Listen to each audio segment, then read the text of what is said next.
Peace and welcome to the culture here on the Black Star Network. I'm your host, Farajii. Thank you so much for tuning in and being a part of the conversation. Folks, we got a lot to talk about. First, let's talk about the Black Alabama boat co-captain who is now accused of assault. We'll bring you the latest of that situation. We all remember that riverboat brawl that happened down in Montgomery, down in Alabama. Well, the co-captain is now being charged with assault, and there's some controversy around that, especially considering the fact that how the situation ended up. We'll talk a little bit about that. Also, let's talk about black representation at Ivy League schools. I got my brother Sinedu Okorafor, who's going to talk about why it's important for us to have some different conversations about black folks at Ivy Leagues. Later on, we'll talk about with my sister Corinna Denise how there weren't enough ballots in one Mississippi county for black voters to vote on Tuesday. Voter suppression? Sounds like it, but I'll give you the details of that. And Keke Palmer has officially filed a restraining order, which was granted from her ex-boyfriend Darius Jackson because she feared that her safety and her son's safety was at risk. I'll share with you the details on why when something goes online that it may not be the story that we all expect. So folks, stay with us. All of that on today's edition of The Culture right here on the Black Star Network. Let's go.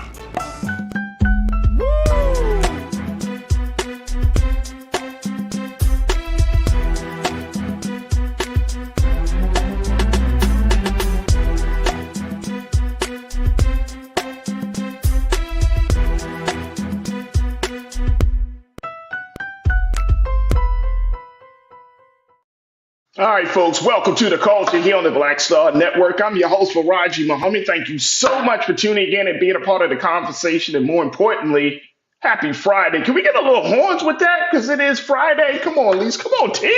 Let's get it up for some. Okay, there we go.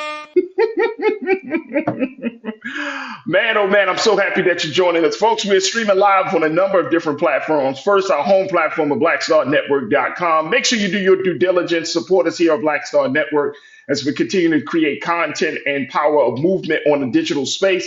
Go to our website today, download it on all of your apps and on all of your devices.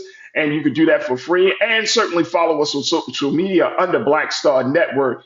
And give something to help us in this great movement to change the content of Black conversations on social media and in other spaces. So go to blackstarnetwork.com, and we truly, truly appreciate you for your support. Also, we're streaming live on Amazon News, on your Fire TV, on Amazon Prime Video. You can find us there, folks, on Prime Video under Live TV, The News, or find us at Amazon.com under Prime Video, Live TV, The News. We would love to have you watch us on there, as well as on Freevee, where you can find us on now under News, and that would be exciting.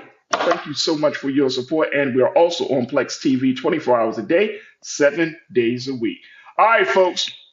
Let's talk a little bit about what's going on. I got my brother Sinedu Okorafor, Diversity, Equity, and Inclusion Specialist, joining me for the first half of the show. My man Sinedu. Good afternoon, Sinedu. How you doing, bro? Can't complain. Just living a dream. See, you always coming with some deep philosophical. You kicking off the conversation. It's all good, bro. It's all good. Let's talk about first the situation down in Alabama, how the Black Alabama boat co-captain has now officially been accused of assault. Now, I don't know, Sinedu, how serious the situation is going to be, but this is something that very interesting. This was the same captain, y'all remember, who was attacked by white voters while the ship was dockside in that video that we saw, the Alabama melee. There he is, Damian Pickett, whom police have identified as the co-captain of the Harriet II riverboat, was summoned to appear before a magistrate on November the 21st on allegations of assault in the third degree, according to a Montgomery court clerk. Now, there is a man who is filing these charges. This Pickett's family said that they've been told that the charge stems from allegations that the captain punched another man by the name of Zachary Shipman. Shipman said that he claimed he had nothing to do with the brawl and was trying to stop one of his friends from fighting, according to the captain's sister, Nicole Pickett. In Alabama, according to the NBC News, a person can make a misdemeanor complaint and have a magistrate issue a summons for an accused person to answer, according to police spokesperson.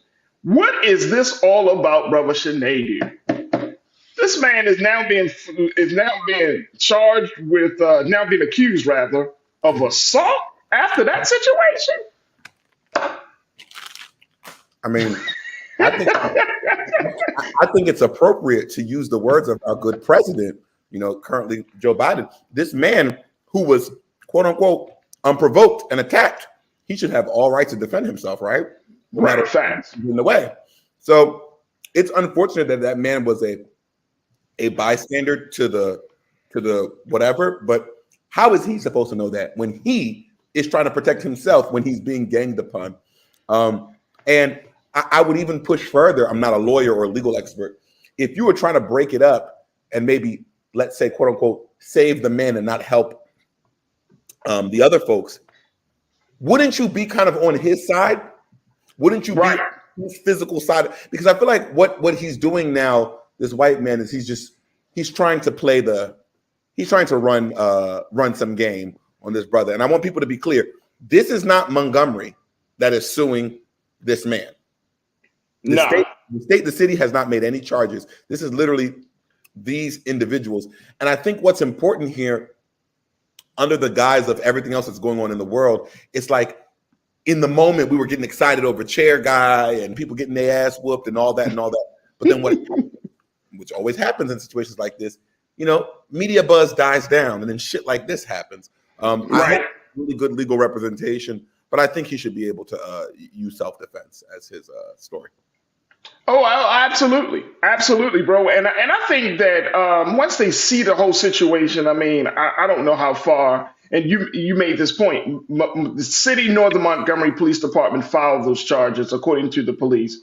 They're only investigating as they say, according to the police statement, the Montgomery Police Department's investigation only lists Mr. Pickett as a victim.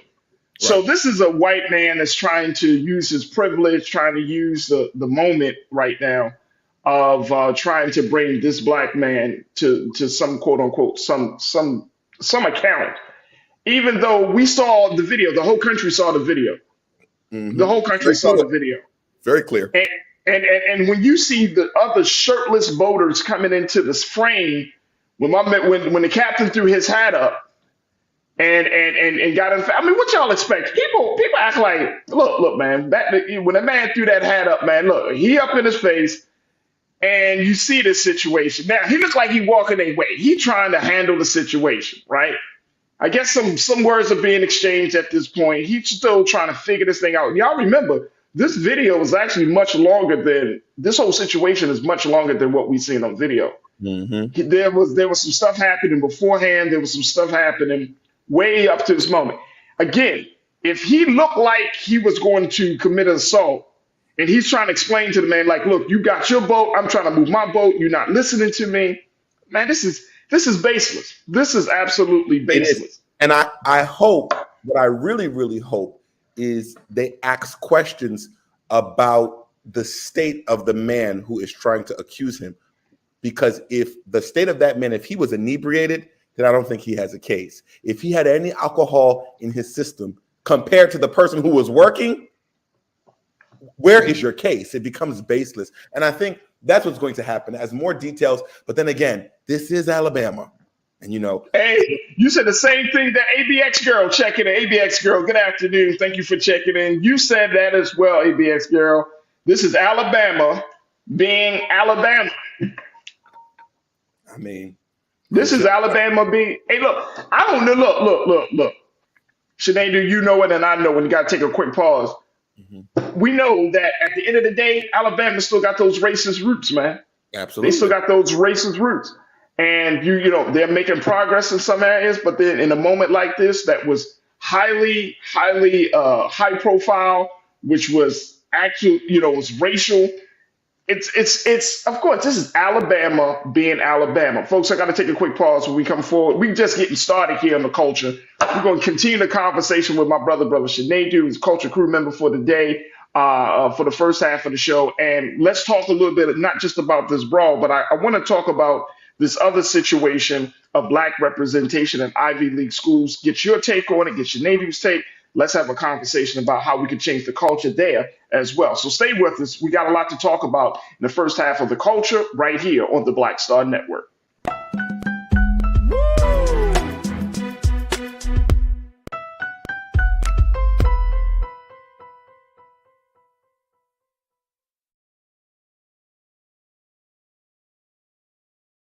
When you talk about blackness and what happens in black culture, we're about covering these things that matter to us, speaking to our issues and concerns. This is a genuine people-powered movement. There's a lot of stuff that we're not getting. You get it, and you spread the word. We wish to plead our own cause.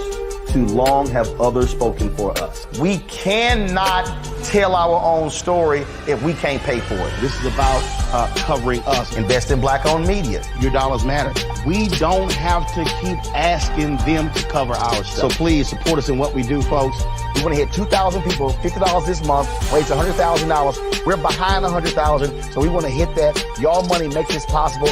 Checks and money orders go to P.O. Box 57196, Washington, D.C. 20037-0196. The Cash App is $RM Unfiltered. PayPal is R Martin Unfiltered. Venmo is RM Unfiltered. Zelle is Roland at RolandSMartin.com.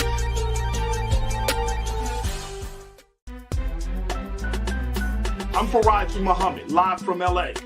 And this is The Culture. The Culture is a two-way conversation. You and me. We talk about the stories, politics, the good, the bad, and the downright ugly. So join our community every day at 3 p.m. Eastern and let your voice be heard. Hey, we're all in this together. So let's talk about it and see what kind of trouble we can get into. It's The Culture. Weekdays at 3, only on the Black Star Network. Folks, Black Star Network is here.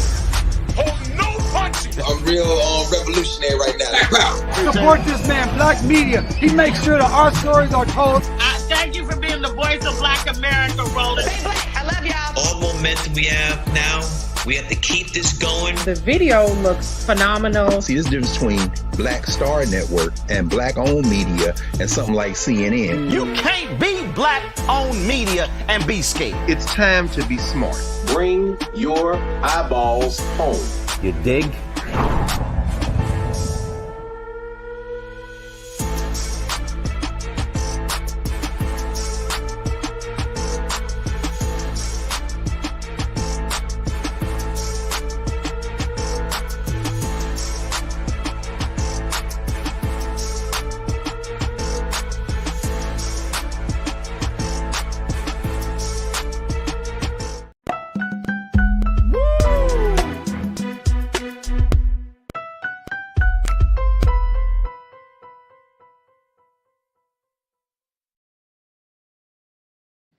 All right, folks, welcome back to The Culture here on the Black Star Network. I'm your host, Farajii Muhammad. All right, now that let's get out of Alabama for a minute, Brother Sinead, because Alabama going to be Alabama on that. All right, let's talk about what's happening. Let's go to a college campus, and especially these Ivy Leagues, and let's talk about the fact that there is a debate that reports are saying is brewing among Black Ivy League students over representation. Ever since that historic striking down of affirmative action programs at Harvard and University of North Carolina, which had effectively ending systematic consideration of race in the admission process for schools, especially Ivy League schools, now there has been a great concern that Black students and Latino students, the populations of both Black and Latino students, will decline at Ivy League schools. Now, that's one of the first concerns.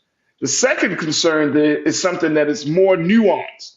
Now that Black students who are descendants of those of us who were enslaved during chattel slavery, now they feel like they are at a minority within a minority, as one student described this. So there is a more nuanced shift around admissions. And this is coming from, take a look at this. This is coming from NBC News, where it says that African American students, and in this article, we're using African American to specifically denote descendants of enslaved people at Ivy League schools, are concerned about a more nuanced shift. Admissions officers may be missing or ignoring the difference between descendants of enslaved people whose families have faced centuries of educational and economic racial disparities and Black immigrant families who still face racism but are less likely to be tied to generational economic hurdles that can make elite educations unobtainable. Some students have formed groups for what they call multi-generational African Americans in an attempt to take up space and be counted on elite college campuses where Black students overall are underrepresented, regardless of where they or their parents were born. Let's bring back my brother Sinedu Wakoa for Diversity, Equity, and Inclusion Specialist. Sinedu, what's your take on this? Because this is a very interesting nuance. The fact that now you have somewhat of some division between Black college students, especially at these Ivy League schools, Black students who are descendants of parents who are descendants who come from families who were who were enslaved in the chattel slavery period. And then you have Black students who are coming across the waters, those who are coming from Africa and then from the Caribbeans and other students. And it looks like it may be a situation that's brewing where people are trying to figure out who is going to get the benefits or who want to serve as the beneficiaries of admissions at these Ivy League schools. What's your take on that, bro? I think we have to be careful. This is a concept that I've wrote on a couple of years ago. I call it the marginalized margins. It's when you break down the subgroups within a quote unquote subgroup. I think, when I read that first quote that talks about, those who are descendants of slaves, you all forget those who didn't make it here were still relegated to the same things for longer, even. Because according to history, quote unquote, slavery ended at least legally by XY year or what have you. But the thing about a country like Nigeria, which didn't get its independence until 1963, by that time you still had prominent Black people making their way. You had civil rights. You had people like Thurgood Marshall and so on and so forth. So, like I say that to say there shouldn't be, because this is actually, in my opinion, a tool of whiteness, a tool of white supremacy, when a group that by the quote unquote majority is still looked at as, Jay-Z would say, still nigga, you are arguing over your niggerness, if you will. You were enslaved here and and it's working on both ends, because on the African side, those people who are coming here and able to go to these Ivy League schools, especially those who have money, it comes from their parents who possibly have benefited off of the whiteness that is going on in that nation. So I just think we should be very, very careful in this delineation, because we're still one Black race. And when the stats are done, you're still looked at as one, whether your parents were enslaved here or your parents happen to not be catched to be enslaved and were in Africa. So I just think that I do agree that there should be some type of understanding of the difference, because we're not a monolith as a people. However, we have to be careful where we're having these conversations, because when you're having these conversations in front of whiteness, they get to benefit from the separation. What was that first? I want to go back to what you said. What was the piece or the paper, the thought piece that you said, marginalization? Marginalized margins. That is when a subgroup is subjugated even further. You saw it in slavery, where it's like we were all enslaved, but if you were light-skinned or if you were an overseer, you had a little bit more power. You're still marginalized, but you're not as marginalized as that dark-skinned person that was on the field. And I think it creates a dangerous precedence when that happens. So if admissions are, well, a couple of things. I think this is very interesting. The fact that this particular part of the conversation is happening at the schools, at an Ivy League school or within an admissions office. This is the very conversation around reparations, right? Lineage versus, you just being Black, right? And Now, like you said, it's going to set a very, I would say, a slippery slope precedent because now you are going to say, okay, do we reward people who are quote unquote whose parents are who have been enslaved versus not been enslaved? And you said the benefit will be white people or whiteness will gain the greatest benefit from this. And I would have to agree. I mean, that level of division, when you start talking about the marginalized margin, when you start breaking people down like, oh, well, you didn't go through this experience, so therefore you can get this perk versus, oh, you went through that experience and I'm so sorry you didn't qualify.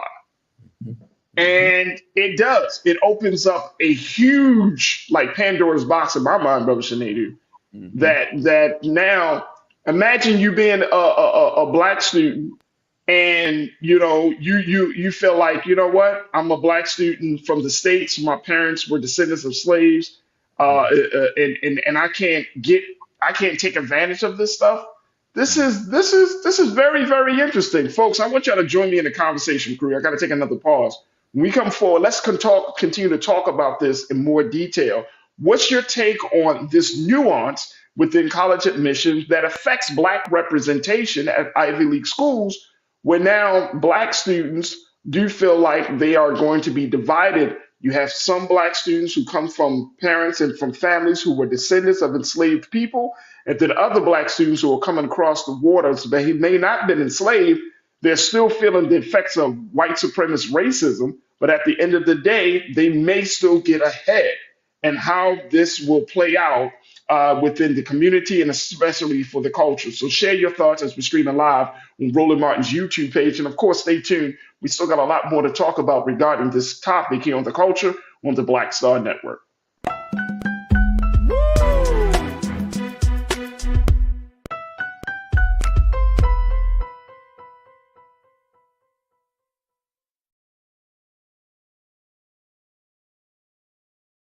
Folks, Black Star Network is here.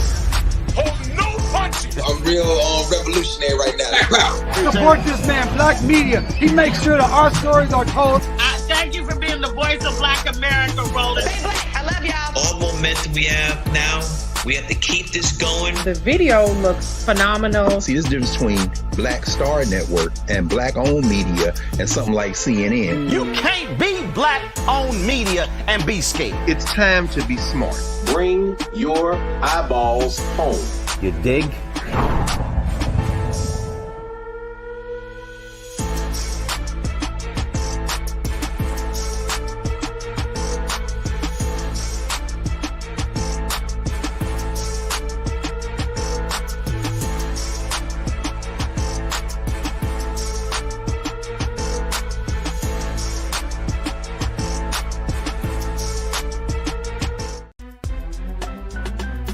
I'm Farajii Muhammad, live from LA. And this is The Culture. The Culture is a two-way conversation. You and me. We talk about the stories, politics, the good, the bad, and the downright ugly. So join our community every day at 3 p.m. Eastern and let your voice be heard. Hey, we're all in this together. So let's talk about it and see what kind of trouble we can get into. It's The Culture, weekdays at 3, only on the Black Star Network. When you talk about blackness and what happens in Black culture, we're about covering these things that matter to us, speaking to our issues and concerns. This is a genuine people-powered movement. There's a lot of stuff that we're not getting. You get it, and you spread the word. We wish to plead our own cause. Too long have others spoken for us. We cannot tell our own story if we can't pay for it. This is about covering us. Invest in Black-owned media. Your dollars matter.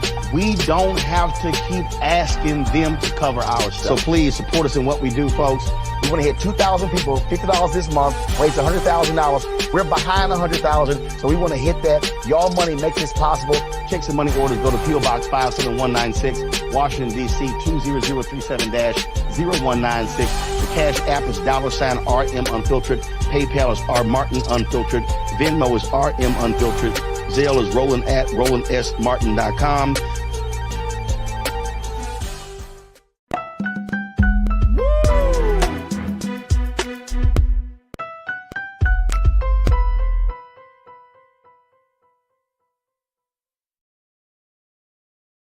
All right, folks, welcome back to the culture here on the Black Star Network. I'm your host, Farajii Muhammad. We are talking about Black representation at Ivy League schools. And now there's some great concern among student leaders, Black student leaders, that there is going to be some level of division and some divide and conquer tactics that are going to be used to reward those students who travel across the water, those Black students who are coming from the Caribbean, whose parents may not be from America, but who are first generation and second generation college students coming from across the water who may gain the benefit of certain policies, admission policies and consideration at Ivy League schools that's not afforded to Black students whose parents have been descendants of chattel slavery here in America.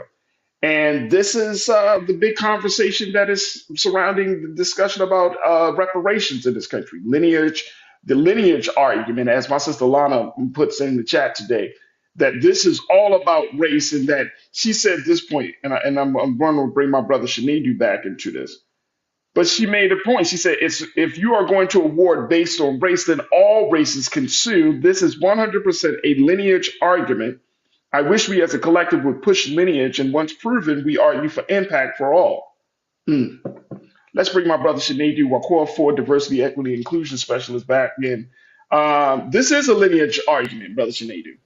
This is definitely a lineage argument. The concern that I have is something that was stated in this piece from NBC News, where a sophomore at Pennsylvania, at Penn State, he's a member of the group Descendants of Afro-Americans at Penn, DAP, a student-led group.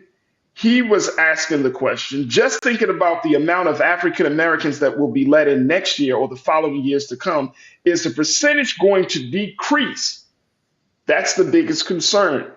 The percentage of Black students who are from families who are descendants of those who were enslaved in this country, will that number go down? And I think that's a valid concern to have. I think that's a valid concern to have. My support, and to add to that, Shanidu, my concern is that once again, Black folks, Black students are marginalized and put to the side because of the legacy of slavery.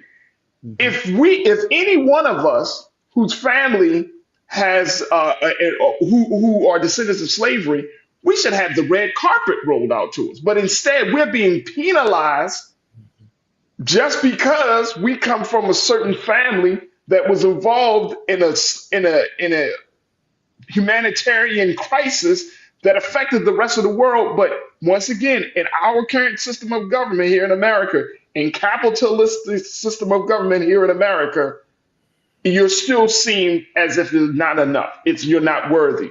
You don't need to be reparations, or even this type. There's no repair that's coming your way as a result of this.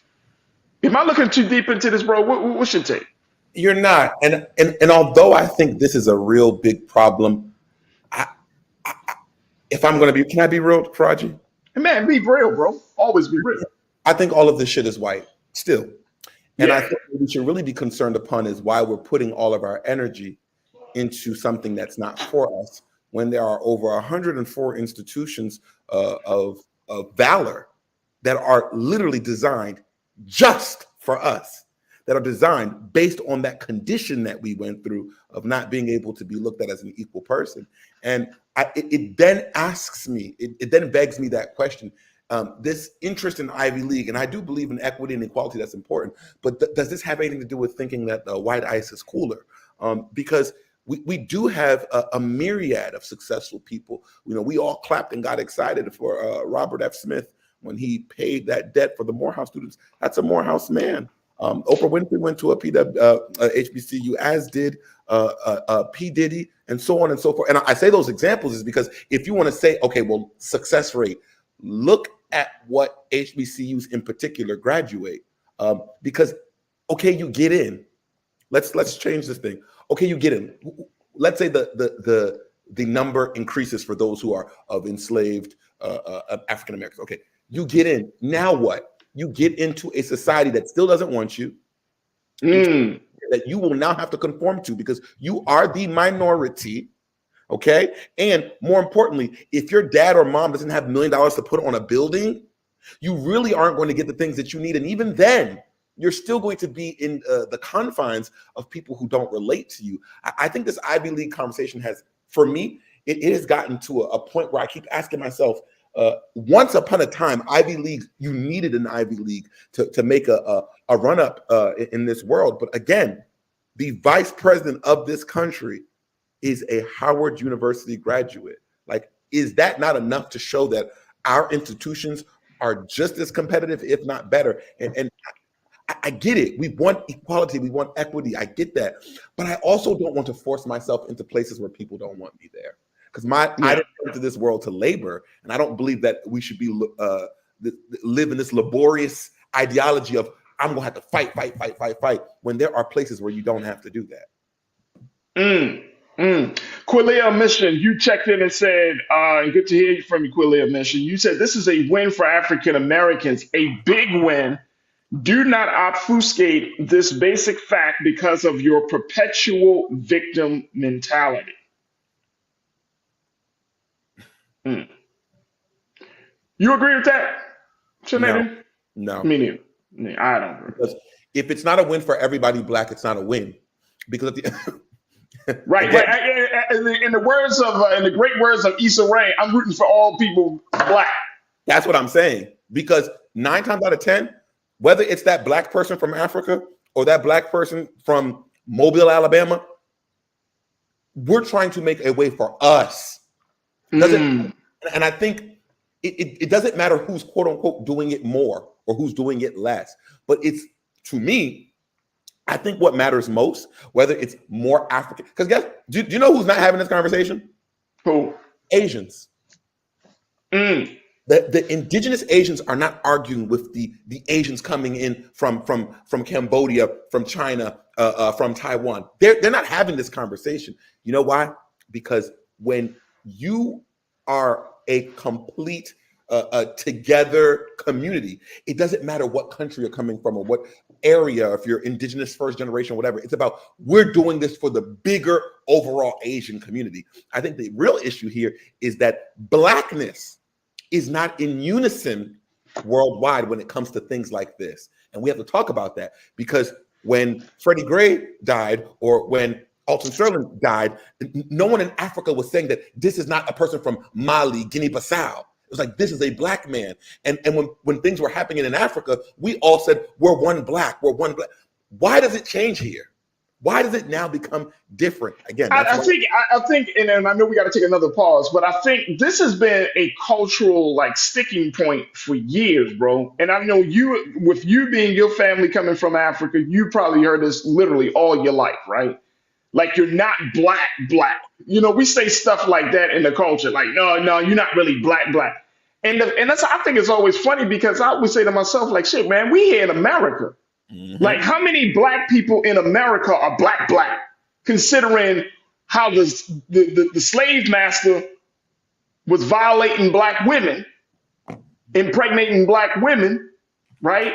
And some of us are so silly because we look at, oh, you dark, so therefore you don't have white people in your family, or you don't have that quote unquote what they call race, mixing and all of that foolishness. And it's like, at the end of the day, bro, the system that we are currently a part of, the oppressive system of tyranny, the oppressive system of racism, white supremacy, misogyny, patriarchy, these systems do not care if you're from Mali or you're from Miami. When the police pull you over, they don't care if your name is Oscar or Ujokfu. They don't care, bro. like we going back and forth. And I think because we have made it in some degree such a big deal, Sinead, it's like, nah, well, you know what? We got to get ours before they get theirs, bro. We cannot say that we're a global people and we still thinking local. There you go. Look, I got to take a quick pause. When we come back, let's get more of your thoughts about this, crew. as we talk about Black representation at Ivy League and the nuance part of this conversation of how admission officers and admission offices at these Ivy Leagues are looking to possibly add some perks and benefits to those who are coming, Black students who are coming from across the water than those who are coming from across the street. We're going to continue the conversation on the other side. Stay with us. It's The Culture here on the Black Star Network.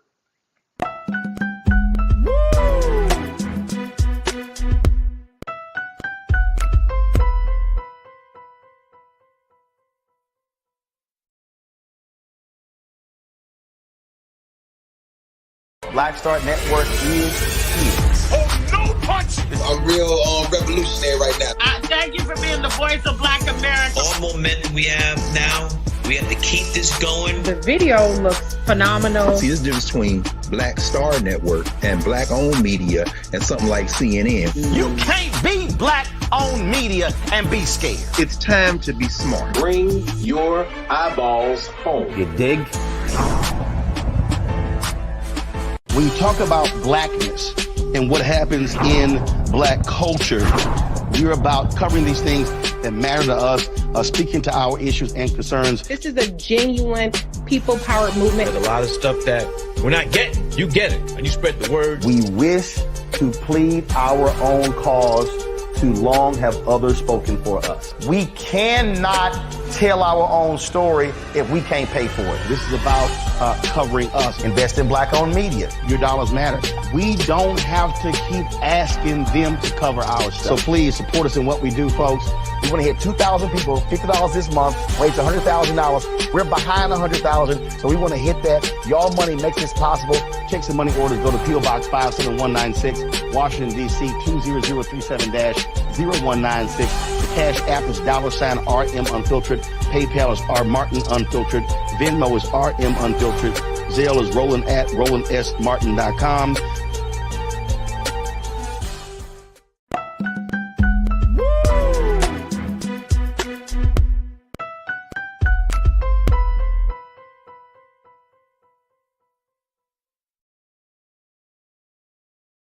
All right, folks, welcome back to The Culture here on the Black Star Network. We have been talking about Black student representation at Ivy League schools. And I've been chatting it up with this and having this conversation with my brother Shanedu Wakofor. And talking about this brewing debate about Black Ivy League students who feel they are underrepresented in some cases and overrepresented in other cases. And this debate stems from folks that now there is a nuance to the conversation about affirmative action in race-based college admissions. The nuances is that now there seems to be some friction, I will say some friction, some little tension between Black students who have traveled from across the water from other countries to go to school, to go to these Ivy League schools, and being admitted versus those who have not traveled across the water, but who are from the United States, and how there is some changes or some little bit more consideration for those who have traveled from across the waters because they come from parents and families that have not been directly impacted by chattel slavery here in America. And this is a very, very interesting point. In this piece that the NBC News put out, they highlighted a junior at Penn State. She said, her name is Shannon Brooks. She said when she meets other Black students on campus for the first time, she's often asked about her ethnic background. When she tells people she is African American, meaning her people, her family are from America, that she is a descendant of a family that that was involved in chattel slavery. She said the follow-up question is, where are you really from? And she says to them, I don't have another flag or ethnicity to represent. My family has just always been here. Christopher Butcher, a junior at Princeton, said he did not notice many spaces dedicated solely to African American culture on campus. He said while he enjoys experiencing the cuisine and music tied to Black diasporic cultures when he attends student events, these cultural celebrations reminded him of how isolated he can feel from the Black social landscape on campus. He said, me as someone who isn't Nigerian American or wasn't Ethiopian or Eritrean. I didn't want to take up too much space in an organization that was curated for people with those identities. Come on, talk to me, Sinead. I know you got something in your head. Talk to me, brother. Again, I'm gonna just say again, this is why HBCUs are very, very important, because you actually get to have a perfect mixing of African and African American. It's very easy because when you're not the minority, it becomes easier to mix different sides of you. Never forget that. I also think in the case of what he's feeling at the institution, I think, with all due respect, I feel like that is more personal. I know. I think it behooves you to, that is your space. Yeah, you may not be Ethiopian, but if something went down, that's why I always tell people, when people say, oh yeah, I'm not African, I'm from Cleveland, okay, when something go down, who you running towards? Who is sharing the same isms with you? And this is just a commonality thing. And it is not to predicate Africans or predicate African Americans, but it is a very good question. But let me tell you why the idea of, more opportunities I was enslaved, then I would impose this question. Okay, you want the benefits for having your space at a PWI or whatever Ivy League because you were enslaved, right? That's true. And your parents were products, or your ancestors were product of that slavery. Now, those folks who were products of that, somebody would say, okay, let's continue down the line. How did they get there? Right. Where did they come from? So the original people that they were taken from, are they not entitled as well? And I think the big issue here is this shows you the issue, and I'm going to use a very interesting example.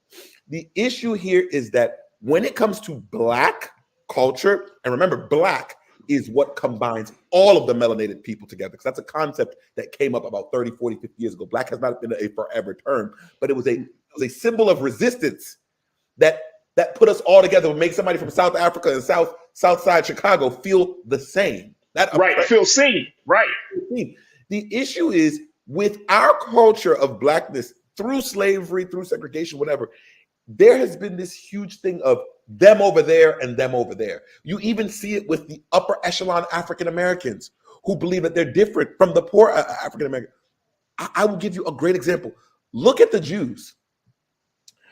Around the world, it does not matter where you find that group of people, they are always respected and represented by who they are because of the interconnectedness. I think that is where power comes from. It's not just that we're the biggest. It's not about being the biggest or the largest. It's about being the most interconnected. If there is somebody who has never been to Israel a day in their life, and somebody who has lived in Israel every day in their life, and they are representing, quote unquote, Judaism and its principles the exact same way, without even having to meet each other, I think that is one of the biggest issues here. This line in the sand that we're drawing between African Americans and Africa, it really doesn't actually exist. Because somebody would say, who was more of a slave? One group or the other? And to that point, bro, and I know we got to take another pause, but to that point, we as Black folks, whether you're from America or you're from some other part of the world, why the hell do we want to start to compare ourselves to each other based on our oppression? Which was the same. Why should we do that? Why do we even engage in that type of talk? Saying, oh, your oppression, it's not really oppression, like black. You know what I'm saying? Like this is the type of stuff that will keep us from moving forward. And now look at how this conversation, again, this is a cultural conversation that has been happening within the Black community for years before this affirmative action decision came down from the Supreme Court. This stuff has been happening for years. So now that the Supreme Court made this decision and it now is spilling over into the educational space, and we did not fully address the issue when it came up, then guess what? Now we have to confront this on that college campus. I think every Black student needs to have a place and a space for themselves. I agree with that. But just like one of our crew members said, When I was in school in Baltimore at Towson University, a predominantly white institution, we had a thing called the Black Student Union. Now, there was another group that you could have had, African students. They had the ASU, the African Student Union. But then the Black Student Union was the big umbrella for everybody that's dark skinned. Whether you're from Africa, the Caribbean, America, I don't care if you're from Australia, you are part of the Black Student Union. That is the space I think that needs to be focused on. And I think that Black students at these Ivy Leagues can organize and say, even though y'all only 7% at all Ivy League schools, your voice has power. You do not have to submit yourself to this type of division. That's it. Students have the power to change the conversation. We have the power to change the conversation, but you don't have to submit yourself to this type of division. Sinead, I know you got to hop off. I truly appreciate your time, your thoughts, and your expertise, big bro. And God willing, we'll reconnect with you next week. But thank you again, man, for being a part of the conversation. Inshallah. Thank you so much, brother. Absolutely. All right, folks, we got to take a quick pause. When we come forward, we're going to check in with Corinna Denise, our college admissions specialist as well. Maybe I'll just get her take on this. Let me see what she has to say as she's been working in this space. And of course, we're going to talk about some other things on the other side for the second half. So stay with us. We still got a lot more to get to in the second half of the show on The Culture right here on the Black Star Network.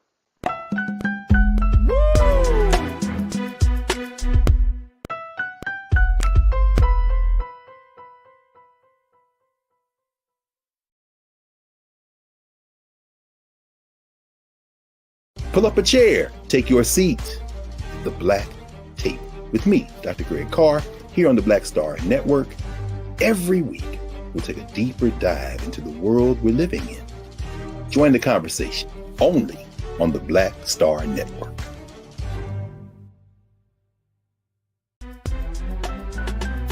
I'm Farajii Muhammad, live from LA. And this is The Culture. The Culture is a two-way conversation. You and me. We talk about the stories, politics, the good, the bad, and the downright ugly. So join our community every day at 3 p.m. Eastern and let your voice be heard. Hey, we're all in this together. So let's talk about it and see what kind of trouble we can get into. It's The Culture, weekdays at 3, only on the Black Star Network. When you talk about blackness and what happens in black culture, we're about covering these things that matter to us, speaking to our issues and concerns. This is a genuine people-powered movement. There's a lot of stuff that we're not getting. You get it, and you spread the word. We wish to plead our own cause.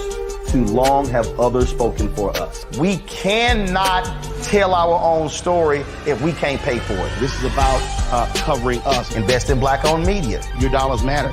We don't have to keep asking them to cover our stuff. So please support us in what we do, folks. We want to hit 2,000 people, $50 this month, raise $100,000. We're behind 100,000, so we want to hit that. Y'all money makes this possible. Check some money orders. Go to P.O. Box 57196, Washington, D.C. 20037-0196. The Cash App is $RM Unfiltered. PayPal is R Martin Unfiltered. Venmo is RM Unfiltered. Zelle is Roland at RolandSMartin.com. Folks, Black Star Network is here. I'm real revolutionary right now. Support this man, Black Media. He makes sure that our stories are told. Thank you for being the voice of Black America, Roland. Stay black. I love y'all. All momentum we have now, we have to keep this going. The video looks phenomenal. See, this difference between Black Star Network and black-owned media and something like CNN. You can't be black-owned media and be scared. It's time to be smart. Bring your eyeballs home. You dig?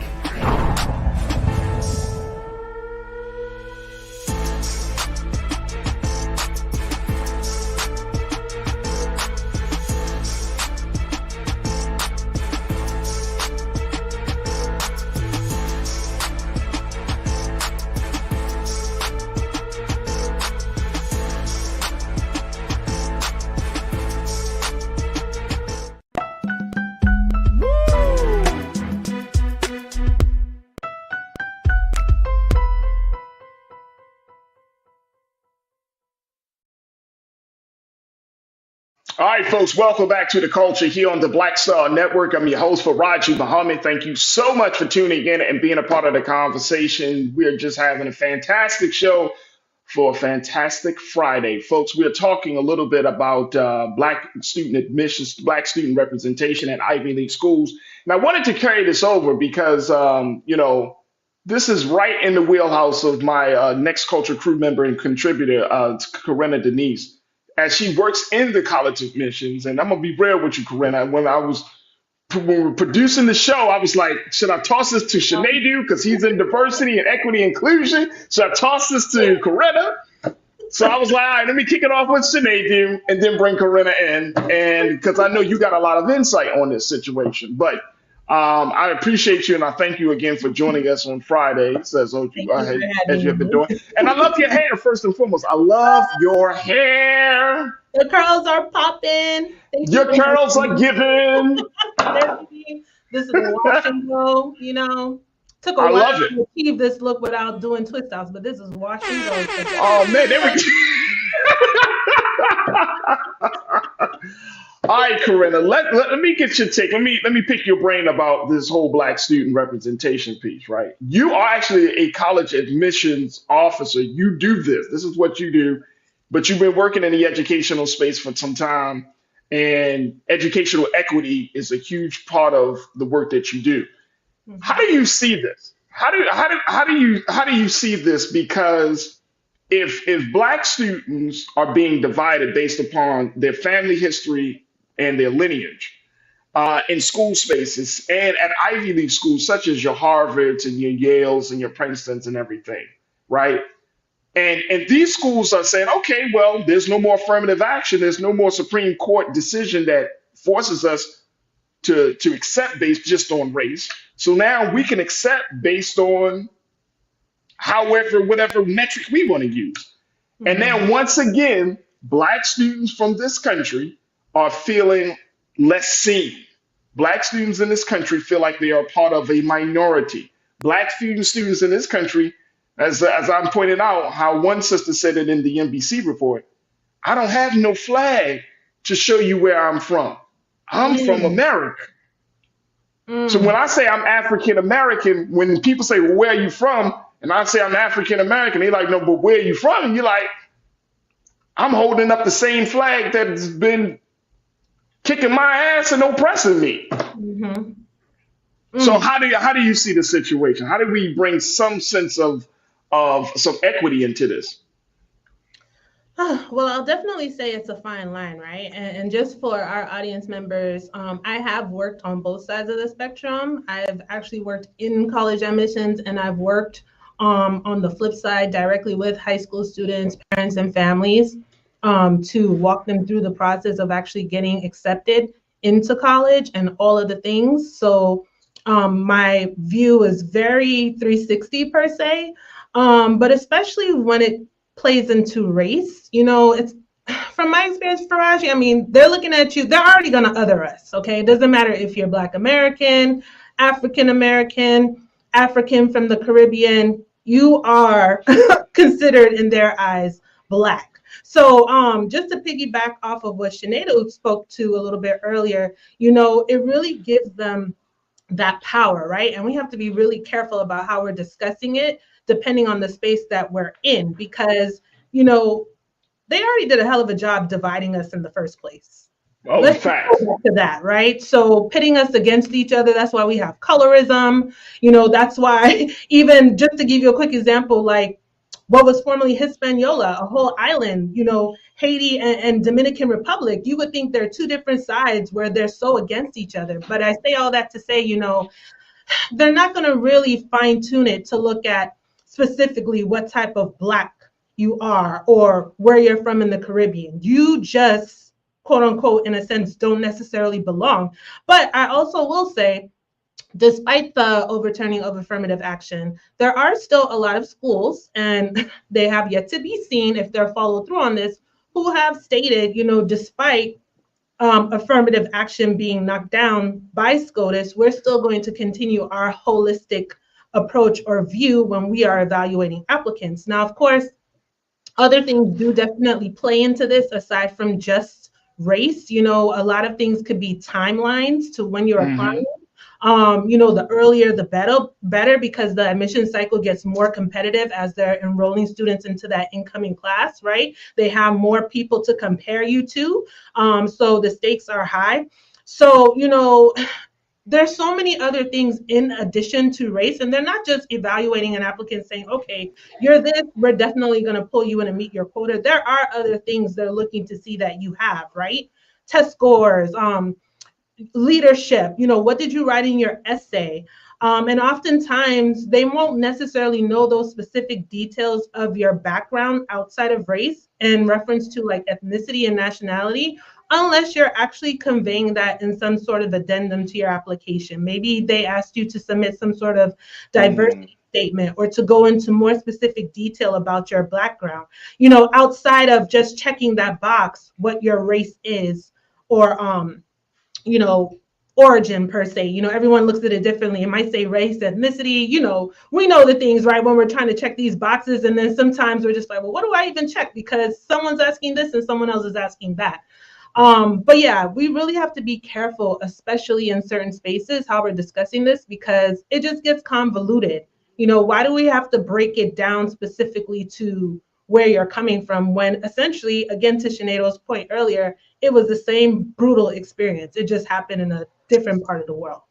I know we got to take another quick pause, but quick question. I mean, does it benefit any student to say that they're across the water or they're across the street?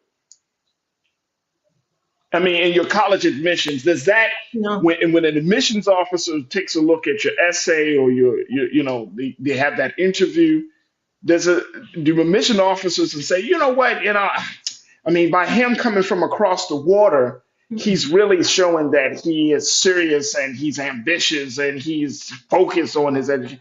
Does that type of conversation come up? Not in my experience. It has not come up. They're looking holistically to see, well, what have you accomplished as a student? What opportunities did you try to take advantage to that you had access to, right? Because a lot of schools don't even have the same course offerings. You know, not every school has 10 AP courses to offer. Some may have 5. I've visited schools that have 1. So they're going to look at the school profile to say, okay, this is the curriculum the student had. What did they actually take advantage of?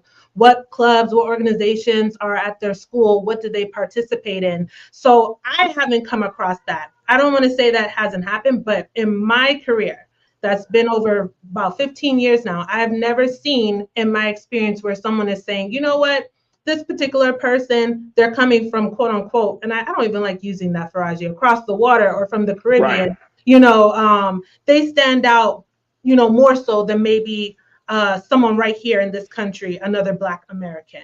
I haven't seen that in my experience. And I think that's really a warped way of evaluating something or evaluating a person, a student, right? You're looking to see what are they actually going to bring to campus as a whole Yeah. to be successful. Absolutely. Tia Z, you said, let's be real. A big part of the university's motivation is cha-ching money. Yeah. Folks out of the state and or country are charged more. CA really had this problem. California really had this problem getting more international students than California residents, right? You're right, Tia. I think that's a huge part of it. Robin Welch, you said once we are given the chance to enroll into college, no matter what college it is, we bring it. We just have to be given the chance. Absolutely. And then Qualia Mission, you said, I'm not going to politicize the truth because I'm afraid of otherization. We are winning in the college and educational arena. Yeah, there are a lot of other factors. But what I will say quickly though, yeah, you mentioning if someone looks at, you know, a student saying, oh, they came across from here, that happens a lot of times with legacy. With, I'll just say other students, you know, white students, and with more like white all the European other students? list of things just gets tossed to the wayside. Like that doesn't even matter anymore. Oh, mom, grandma, so and so in here. Okay, yeah, you're in. Yeah. And even sometimes they'll accept them conditionally with a warning, but ultimately they let them in. They get that, you know, advantage, unlike us. Right. Cindy D, you said the state college where I am is focused on its international students. They even get free rides. And I've heard that. I've heard that international students get a little bit more perks and benefits of college enrollment and admissions. I've heard that. Yeah. And again, here's the thing.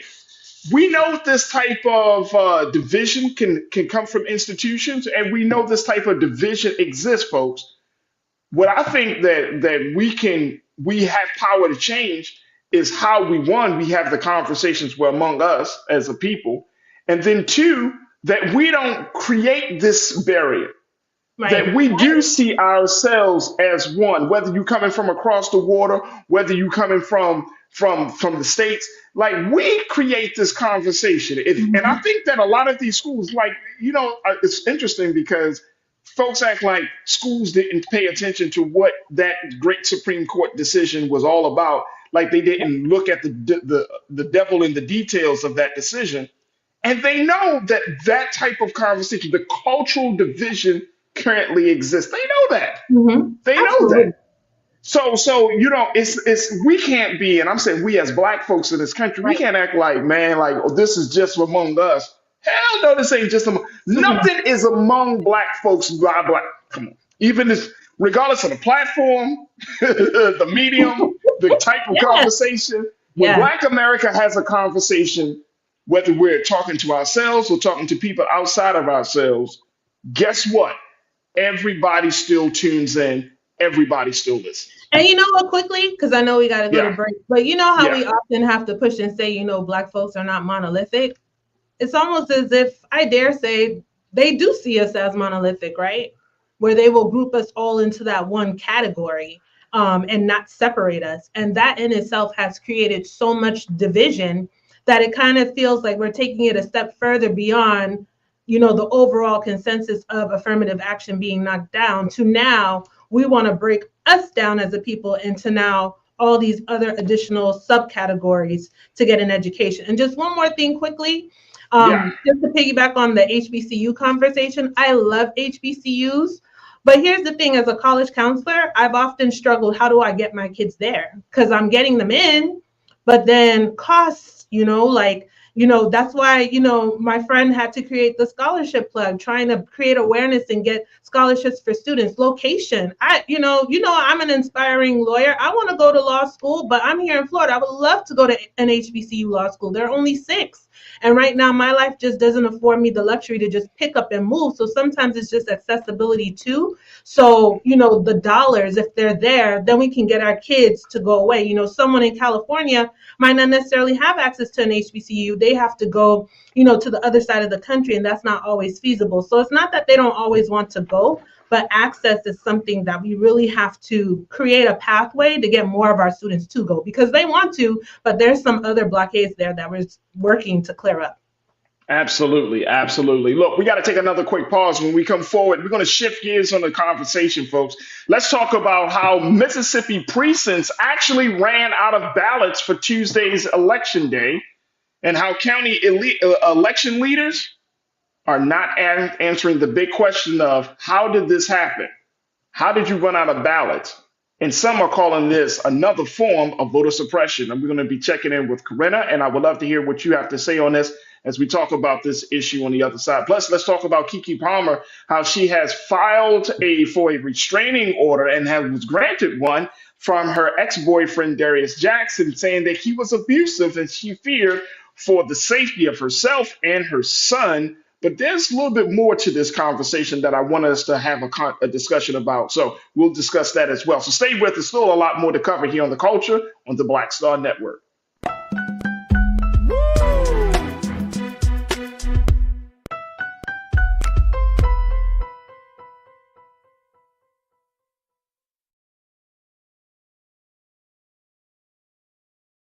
Pull up a chair, take your seat. The Black Tape with me, Dr. Greg Carr, here on the Black Star Network. Every week, we'll take a deeper dive into the world we're living in. Join the conversation only on the Black Star Network.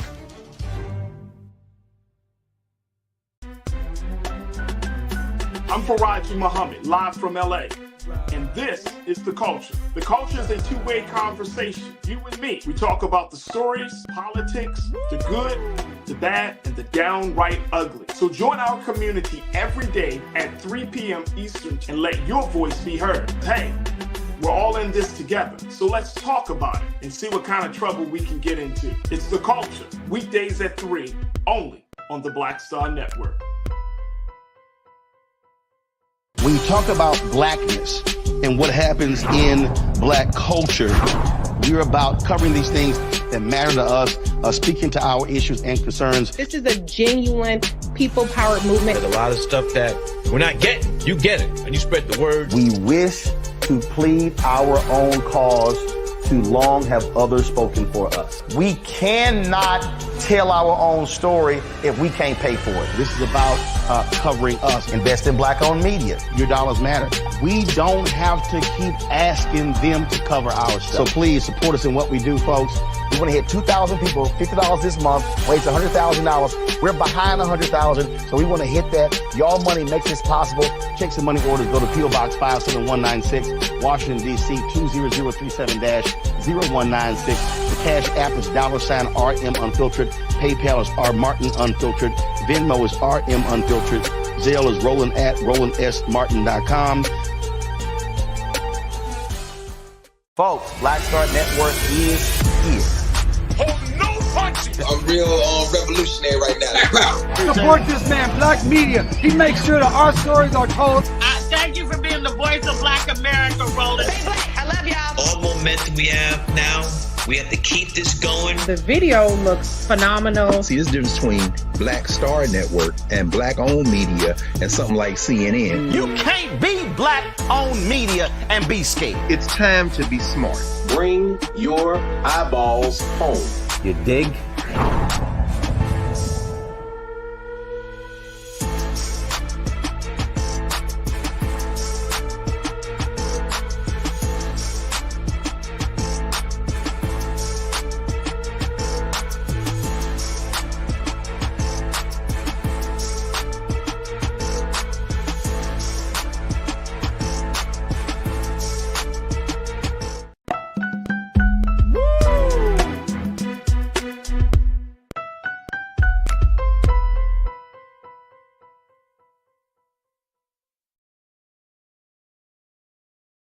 All right, folks, welcome back to The Culture here on the Black Star Network. I'm your host, Farajii Muhammad. Let's switch gears. Let's talk about college admissions to now something else that is very near and dear to Corinna's heart, which is politics. Politics. Let's bring Corinna Denise back into the frame here. My sister, college admission advisor. She is I'm a political operative for you, and that's the name I'm gonna throw it in. You're a political operative at this point. Wait, one thing though, it's not politics necessarily that's near and dear to my heart. It's us. It's my people, right? Black people. And we got to just leverage politics to our advantage. So that's what it is. But if you want to call me a political operative, I'll take it. Okay, I'll take it. I'm just waiting for you to finish to tell you that's bold. That's bull, Corinna. Explain. Every time, Corinna. Every time we have a conversation about politics, right? Guess who's blowing up the chat? All right. All right. So look, this is going to get under your skin, Corinna. Let's talk about Hinds County, Mississippi, folks. If you are familiar, if you may not know what's going on in that part of the world, but Hinds County, Mississippi is a predominantly black county down in Mississippi that leans Democrat. For some reason, I think Lana probably knows where Hinds County is because she know about these little small areas where our people are. But Hinds County, Mississippi, predominantly black county that leans Democrat. Hey, take a look. This is the report coming from the Griot. This particular county ran out of ballots, Corinna, in 9 precincts for Tuesday's election, and none of the 5 election commissioners have answered an essential question. How many ballots did they print initially for a critical election in which residents would elect a governor, lieutenant governor, and 8 members of the executive branch, including the treasurer and attorney general? They ran out of ballots in Hinds County. Now, there are 149,000 registered voters in Hinds County, Mississippi. Now, according to, take a look at quote number 2, let's throw that up there. According to state statutes, counties must provide ballots for a minimum of 60% of the registered voters. In Hinds County, there are more than 149,000 registered voters, according to the Election Commission website. That means they should have printed at least 89,400 ballots. Hinds County is 73.5% Black, with a median income of $46,000, $46,179, and 25% of the population lives in poverty. Mm. Look, let me just tell y'all something, man. Let me tell y'all something. If y'all don't think that racism and all that our people have gone through is still not alive and well in Mississippi, Alabama, and some. No, you know what I'm saying? Because you feel me? Because people tend to believe like we in this very, nuanced, post-racial, even though some people say post, we're in this technological, scientific, like we've moved, quote unquote, we moved on. Can you imagine living in a county where the median income is less than $50,000 a person? Mm. And then to top that off, 25% of the people that live in the county are in poverty. You're talking about a level of poverty, and I'm not talking about just any poverty. I'm talking about less than $50,000, or they're considered to be impoverished. And then let's throw this out there. And on top of that, when they just try to exercise their right to vote, they ran out of ballots in 9 precincts of the county. So how do you think Black folks in Hinds County, that is nearly 75% Black, feel about themselves, man? Like, do we, you know what I'm saying? For us urban dwellers, we movers and shakers and all this thing, we really do, and I hope that we do, think about our people that are in some of these places, and they're choosing to be in these places, right? Because maybe a family, or they may feel like they just can't branch out because the world, that's all they know. Whatever the reason is, I feel like this is a conversation not just about ballots. This is a conversation of our people being forgotten. Because I bet you if you go to Hinds County, Mississippi, you will probably see a place that is full and rich of history, but as in some cases are forgotten. And I'm not saying to take pity on them, but I want us to acknowledge and give space to them, because we got to remember that when we talk about the struggle, there are people who are still, embroiled in that, entrenched in the struggle. Yeah, and oftentimes we forget that, right, Farajii? Like there are people actually feeling the collateral damage on the ground in real time. And, that's where a little of my pushback has been when we're so quick to say, well, let's boycott. It's like, well, yeah, how do you organize that? And how do you make sure our people are taken care of in the meantime? Or they're just like, you know what, get your passport. I'm moving back to Africa. Well, everyone doesn't have the luxury to do that. What is the reality? And it's not because I don't want to, but I can't. My family is here. My people are here. So this is where I have to be. And, hey, yeah, if I had a magic wand and I could change it like that, I would. But I got to work with what I got. And then, this whole story with the ballots, I'm not buying it. And as I was reading the article, Fernando, I'm not sure who that is. I guess that's maybe one of the officials who was going over. I'm just looking at my notes, y'all. Don't mind me. But she said something. Oh, you're talking about Shirley Bernardo. Shirley Bernardo. Yes. She's one of the election commissioners for District 5 down in Hinds County. Yeah, so they're saying that she did speak to WLBT, but she described the lack of ballots as a positive result, saying, yes, and quote, that's a good thing because that means lots of people are coming out to vote today and they are taking this process very seriously, and we really appreciate that. I think that's bullshit, Farajii. You know why I say that? Let me tell you something. I think they were intentionally ill-prepared to make it seem or to give this appearance of, oh, so many people are coming, we ran out. You should never run out. You should never run out. You should have more than what you need. You should have been prepared, and I think that them being ill prepared was intentional for it to run out. So see, now people are actually who are in these positions with those atrocious numbers that you just shared with us, Farajii, are trying to have their voice heard to cast their vote. They're going to the precinct, and now you're telling me I don't even have a ballot to cast my vote? That's foolishness. That is some BS right there. So let's look at this, and I'm glad that you brought this up. And during the moment, we take another pause. But let's look at this really quickly. If the law is that you have to provide ballots for at least 60% of the registered voters, and that's 89,000 people. Mm-hmm. You got 149,000 people that are registered.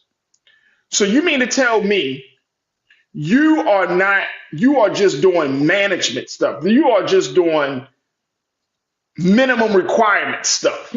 The bare minimum. The bare minimum to say, okay, let's print 90,000. Let's print 90,000 ballots.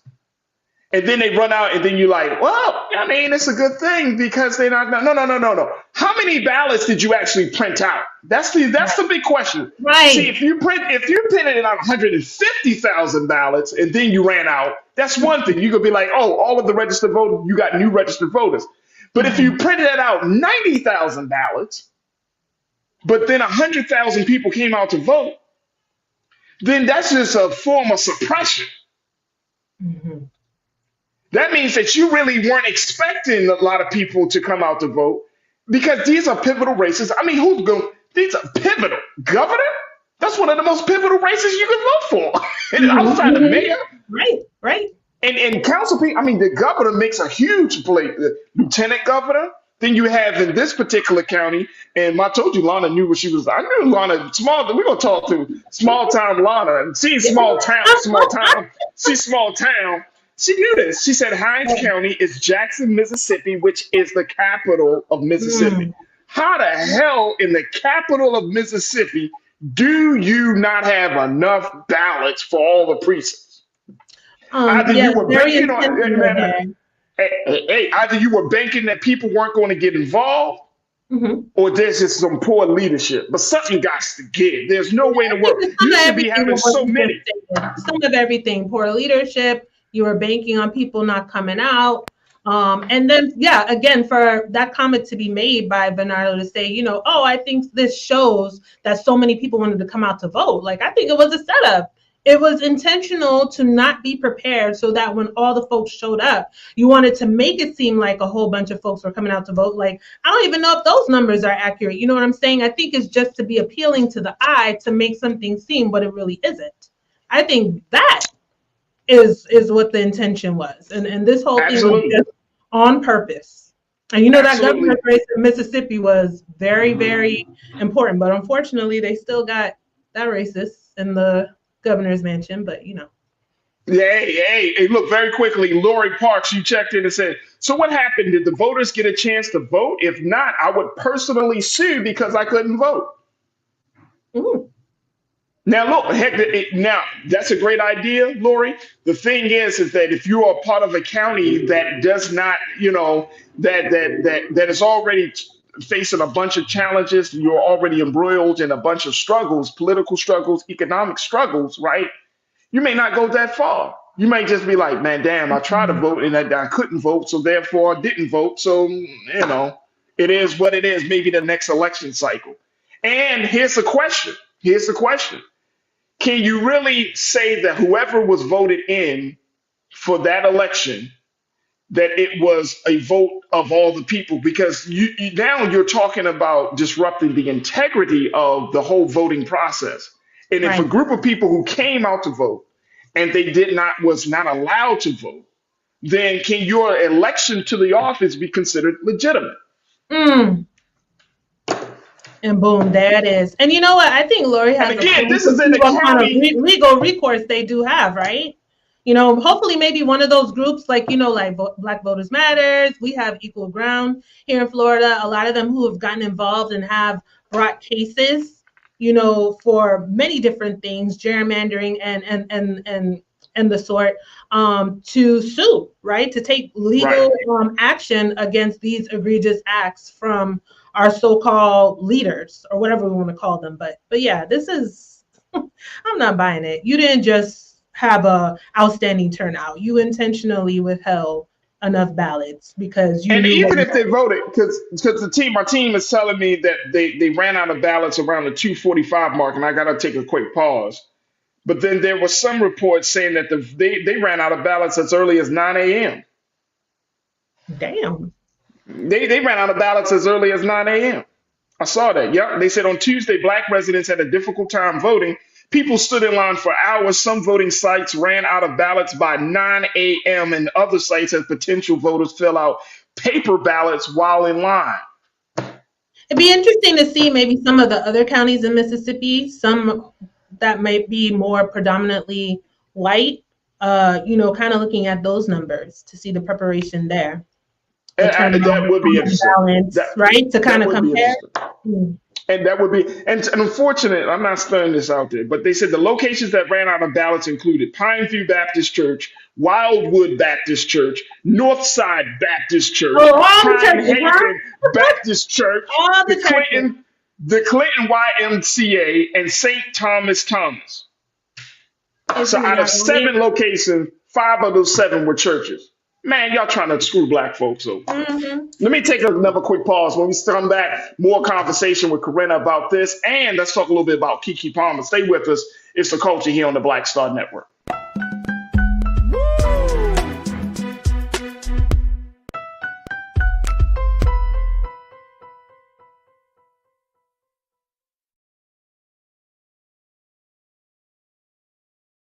When you talk about blackness and what happens in black culture, we're about covering these things that matter to us, speaking to our issues and concerns. This is a genuine people-powered movement. There's a lot of stuff that we're not getting. You get it, and you spread the word. We wish to plead our own cause. Too long have others spoken for us. We cannot tell our own story if we can't pay for it. This is about covering us. Invest in black-owned media. Your dollars matter. We don't have to keep asking them to cover our stuff. So please support us in what we do, folks. We want to hit 2,000 people, $50 this month, raise $100,000. We're behind 100,000, so we want to hit that. Y'all money makes this possible. Checks and money orders go to P.O. Box 57196, Washington, D.C. 20037-0196. The Cash App is $RM Unfiltered. PayPal is R Martin Unfiltered. Venmo is RM Unfiltered. Zelle is Roland at RolandSMartin.com.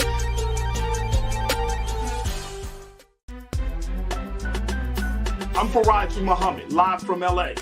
And this is The Culture. The Culture is a two-way conversation. You and me. We talk about the stories, politics, the good, the bad, and the downright ugly. So join our community every day at 3 p.m. Eastern and let your voice be heard. Hey, we're all in this together. So let's talk about it and see what kind of trouble we can get into. It's The Culture. Weekdays at 3, only on the Black Star Network. Folks, Black Star Network is here. Oh, no punches! I'm real revolutionary right now. Support this man, Black Media. He makes sure that our stories are told. Thank you for being the voice of Black America, Roland. Stay black. I love y'all. All momentum we have now, we have to keep this going. The video looks phenomenal. See, this difference between Black Star Network and black-owned media and something like CNN. You can't be black-owned media and be scared. It's time to be smart. Bring your eyeballs home. You dig?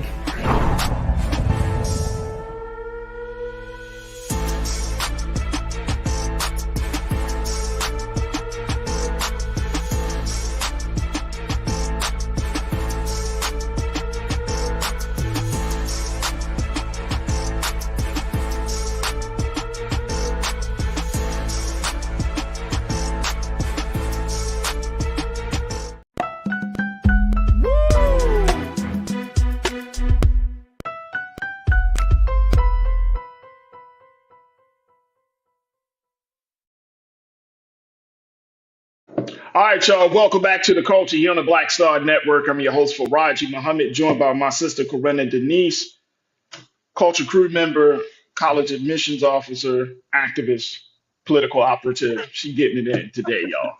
She getting it in. We've been talking about the situation down in Hinds County, how they ran out of votes, Hinds County, Mississippi. And essentially, they ran out of ballots, rather, not votes, but they ran out of ballots for Tuesday's election. And some of you may have heard about the story, and others may not. But it is a story, another story of something is not happening there in Hinds County. Some level of incompetence is happening there. I looked up Hinds County, and I'm gonna be ignorant. I'm gonna be ignorant right now, Corinna. So crew, y'all just ride with me. I bet you these people are black. Y'all wanna play this little game? Let's see if these people are black. And I'm gonna tell you why, because I can just tell by the names. Latoya Gilmer McGee.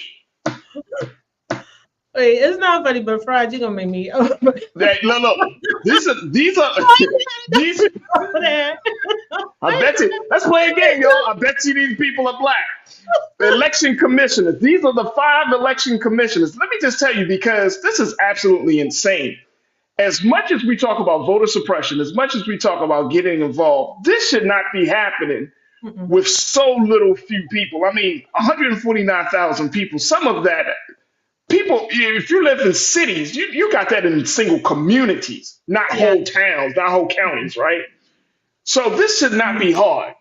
But they have 5 election commissioners there in Hinds County, Mississippi. And I'm going to name every 5 one of them. And I bet you these people are black. Kendata Brown. She's the representative for District 1. She's the election commissioner for District 1. District 2 is Latoya Gilmer McGee. Is she black, Corinna? You think she's black? Here's the next one. Jamal Clark for District 3. You think he's black? Yvonne Horton. She's District 4. You think she's black? And Shirley Venato, District 5. That's the Hinds County Election Commission, and I bet you they are all black. And now here's why I bring this all up, y'all. Here's why I bring this all up. Because I think this who said this? This is absolutely what it is. Monkey Confessions, you said, what is the point of having black representation if they are not being proactive in protecting us? They seem to be able to do it for groups they don't represent. I bet you these people are black.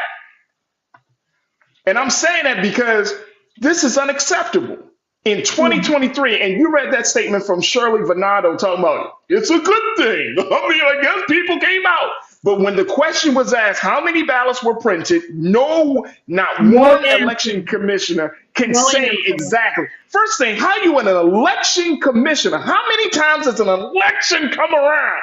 Like, come on, think about this. How many times does an election come around and y'all fumbling and bumbling? Oh man, we don't have the ballot. We don't know how many. And then you can't even answer the question. That means that either you did not expect black folks to vote, you do not want black folks to vote, or your leadership is so incompetent. And I'm going to just say that you are an elections commission. That's your job. Your job is to make sure that on election day that comes up every 4 years. While all the things are aligned, right? That everything's in order, that you have enough staff, enough ballots. And to your point, it's 149,000 people. Like it's 149. Don't come to Los Angeles. Don't come to Miami. Don't come to, man, we don't need that experience. Like, and then all the churches that were precincts, like that is no coincidence in my view. No, there's a common thread there. You know, most of the churches you name and just to your point, you were naming all the names and saying they're black. I bet they're black churches. We know that. You know, this is a no-brainer. No, I bet you. I mean, and I think that's a very serious point. I bet you these are black churches.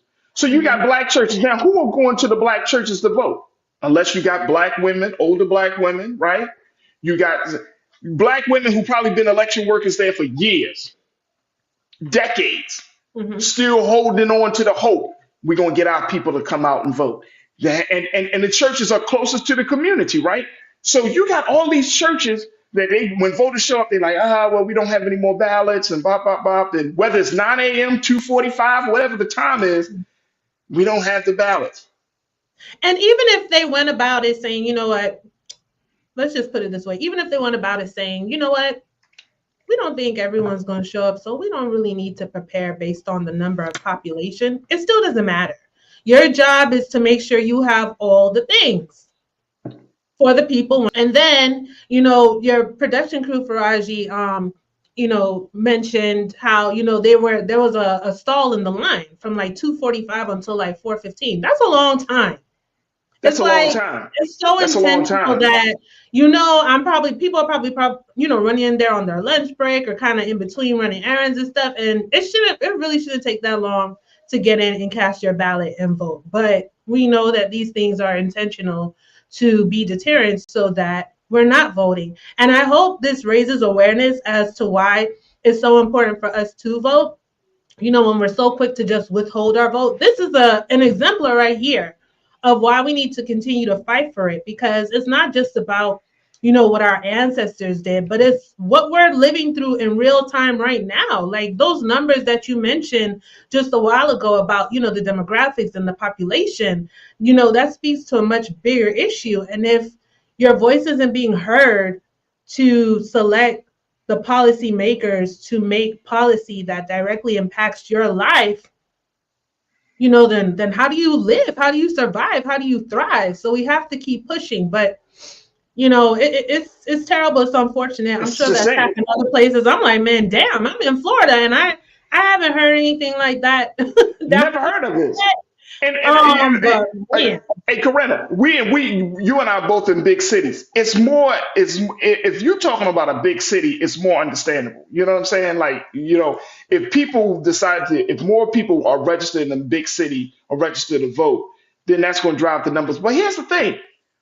Like, get up off your lazy ass and print some ballots. Print it for every single registered voter. That's right. And then you work. Matter of fact, you print a little bit more than the number of registered voters because you hope that more people become new voters.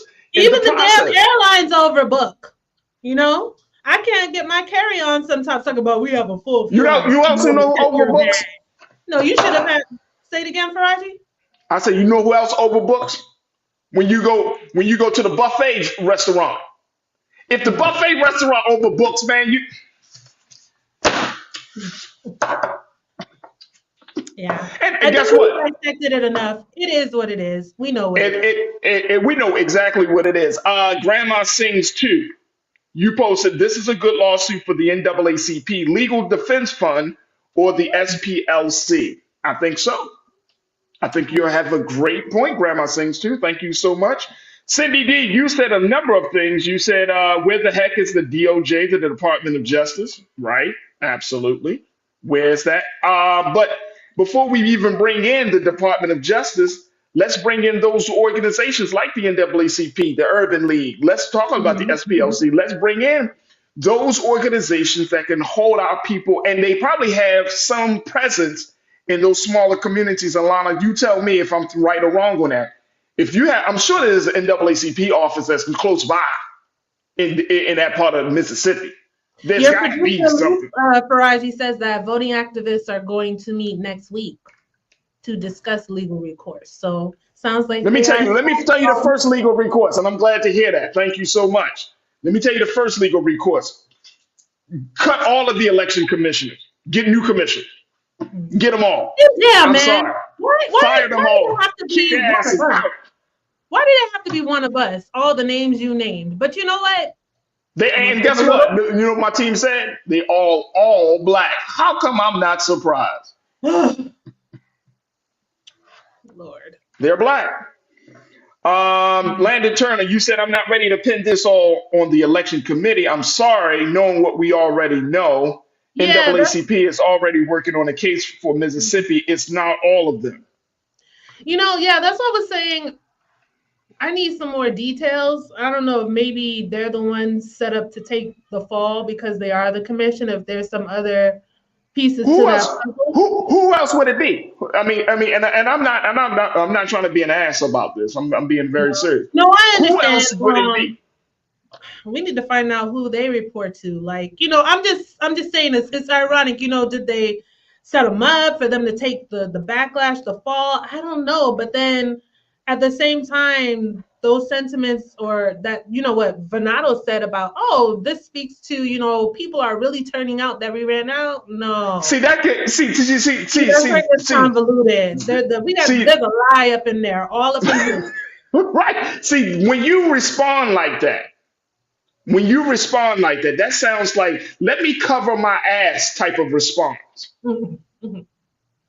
Like, you knew that you didn't expect people to come out and vote.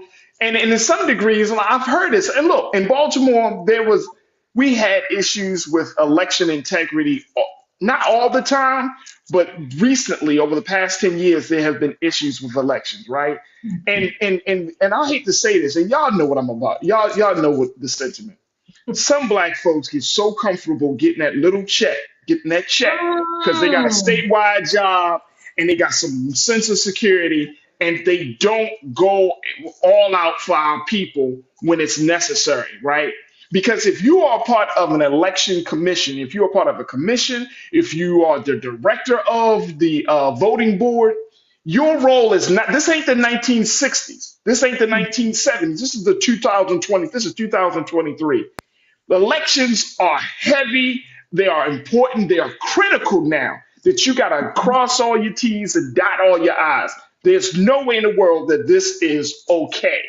No. In 2023. You mean to tell me you did not have enough balance? I mean, on a very, very, just on a basic fundamental level. That's not okay. That's not okay. Counting ballots is a problem, but damn, if you can't even provide the balance.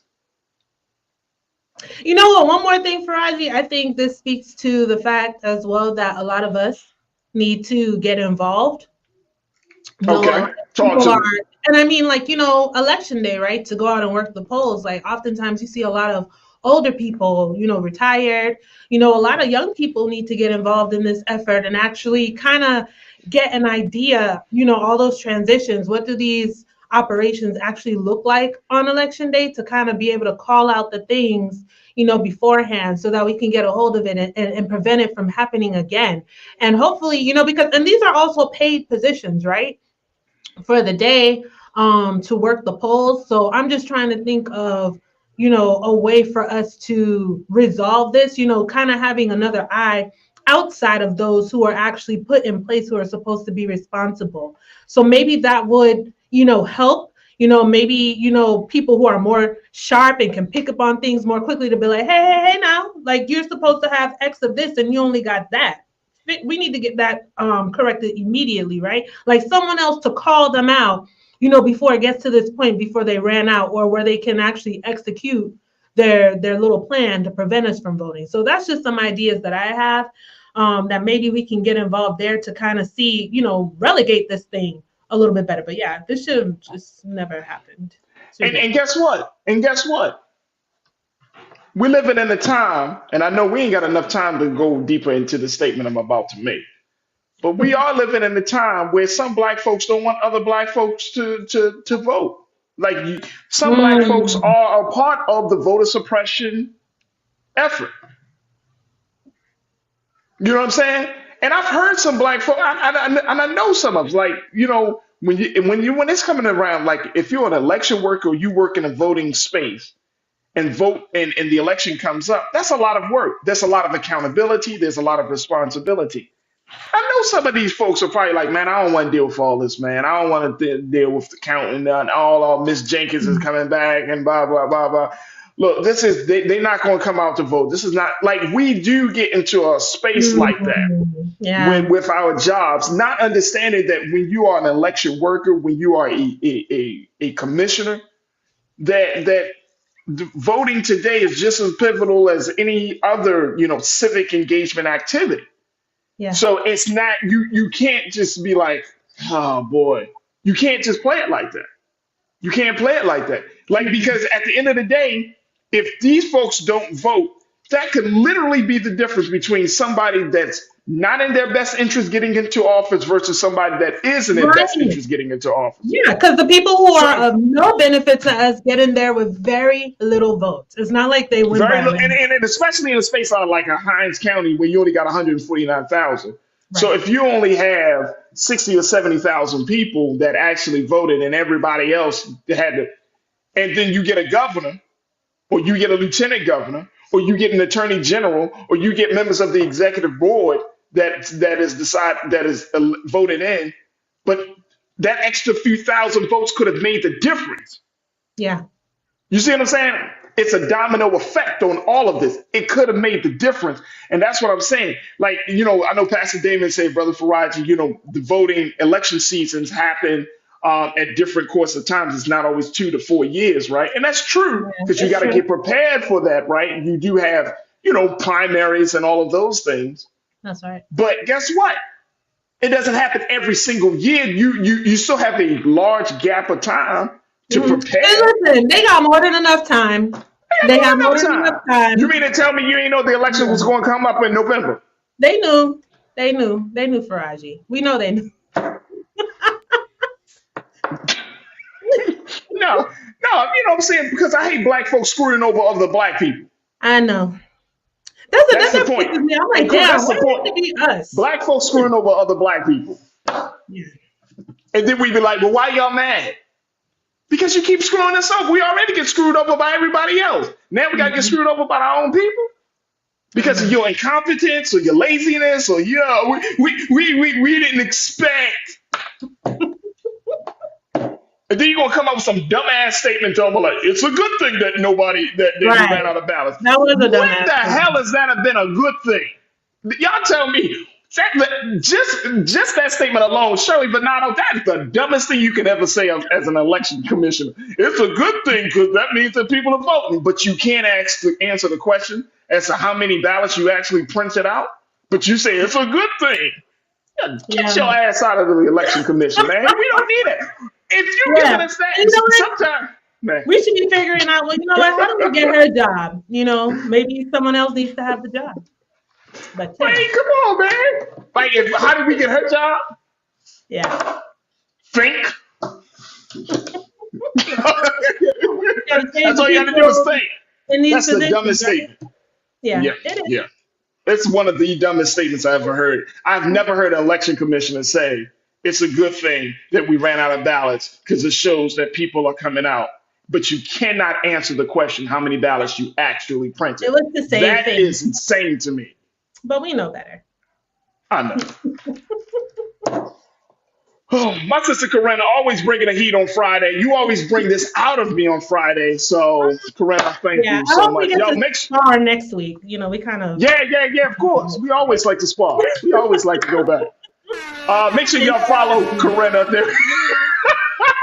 Make sure y'all follow Ren84 on all social media, y'all. That's her. Ren. Is it Ren_Ren84, correct? You got it. Ren_Ren, _REN84. Follow her on social media. She's doing some great things. She's getting involved. It's Ren, not Ren, y'all. Ren, okay? Ren. My sister Corinna Denise, thank you so much. One of our great culture crew members. We always appreciate you. Look forward to seeing you next week. Thanks, Farajii. Peace, crew. Absolutely. All right, folks, that's going to do it for us. Didn't get to the Kiki Promise conversation, but we will certainly do our best to try to do that next week sometime. But I thank each and every one of you for being a part of the conversation. And y'all know how I feel. I'm kind of passionate about this stuff, but this is a high level of incompetence here. This is not good, folks. This is not good, especially as we are embarked in election season. We got a major presidential election coming up. This is not good. This got to be remedied like soon, like right now. But I appreciate each and every one of you for joining us, and not just for joining us for today's show, but for this whole week, having dynamic conversations. And I am just very, very just overwhelmed with joy that we are able to continue to give you these type of conversations and have these discussions in a way that is culturally relevant to you. So, folks, thank you for being with us this whole week. More importantly, do your due diligence and support us here at Black Star Network. Go to our website today at blackstarnetwork.com. please download the app on all of your devices. Follow us on social media and give something to help us financially continue to power this movement, to have these discussions. As you know, we try to have these conversations that the big news agencies do not talk about, or if they do talk about it, it's only like a 2-minute soundbite. We try to dig deeper and, more importantly, get you involved in the conversation. So your support means everything. So go to blackstarnetwork.com and make sure that you support us. All right. Stay tuned. Up next at 6 p.m. is Big Brother Roland Martin for Roland Martin Unfiltered. Make sure y'all check that out. Big shout out to my production team of Joel and Shannon and Keenan and Lise and Maddie and Chris. Thank you. But more importantly, thank you for tuning in. As always, never be afraid to challenge what's wrong. Stand for what's right while being yourself in the process. God willing, we will talk next week for another exciting edition of The Culture right here, only here, exclusively here on the Black Star Network. Talk to you soon. Have a great weekend. Happy Veterans Day to all of the veterans out there. Talk soon. Peace.